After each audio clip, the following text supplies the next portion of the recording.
They're called possessions for a reason. And it's not just because you possess them, but sometimes these things and there's the weight of the memory possesses you. Pharrell Williams and G-Dragon have come together, not in a song, but for a sale of the K-pop legend's treasured possessions. This guy has opened up his trove of things that were very close to him, from the things that he's customized to the jewelry that he's created. Since 2022, Pharrell's Jupiter Auction House has teamed up with numerous celebrities, those who not only shape culture, but voraciously collect it. Your possessions, they actually hold energy. The beautiful part about it is that as you're parting ways with it, somebody else is taking on this energy. The auction market is fast evolving. Whereas major artworks and jewelry once dominated record-breaking headlines, non-traditional objects are also fetching high sums.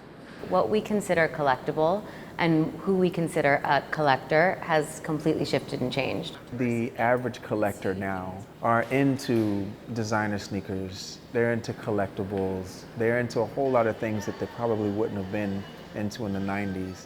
Mike Valerio, CNN, Seoul. After battering the Philippines and southern China, deadly Typhoon Yagi had lost none of its fury when it hurtled into Vietnam over the weekend. In hard-hit Haiphong, survivors felt the world had been destroyed. It may take 3 to 4 years for this place to look the same again because the damage is so terrible. The surroundings look like Apocalypse Day. Never before has a storm dealt this much damage to us. Yagi was the equivalent of a Category 4 hurricane when it made landfall in northern Vietnam on Saturday afternoon. One of the strongest storms to ever hit the country, and one of the most powerful anywhere on Earth this year. Now that the typhoon has passed, fallen power lines and flooded streets threaten the cleanup. Yagi's trajectory gave Vietnam some time to prepare. Thousands were evacuated from the coastline as the country watched the storm hit Hong Kong and sweep across China's holiday island of Hainan as Typhoon Yagi moves inland and weakens.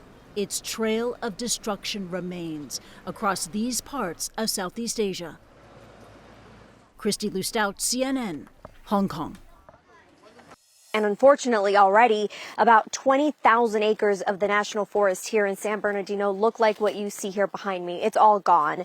And so officials saying there's a number of factors working against the firefighters. It has been hot here in Southern California. We've had 3-digit temperatures, and then we've also had lows that are still very high. So it's physically draining for some of these firefighters. And in addition to that, you have that weather that this fire is creating. And so what that brought was thunderstorms. Those thunderstorms, yes, they bring some water and some rain, but the problem there is that you also have lightning. So that starts new fires. And then the wind that comes with that storm as well just moves the flames into areas that are essentially unpredictable for firefighters. It's also very steep terrain, so it's hard for firefighters to get to these areas. In the meantime, you have thousands of people that are under evacuation orders or under evacuation warnings, and officials just telling people to be ready to go at a moment's notice. With temperatures soaring, dozens of dogs hit the waves in San Diego as part of the longest running canine surf competition in the US.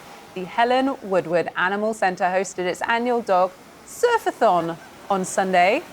As you can see, some wore goggles and costumes as they tried to hang 10, either with or without their owners on board. And all of the proceeds from the event helped support pet shelters and programs.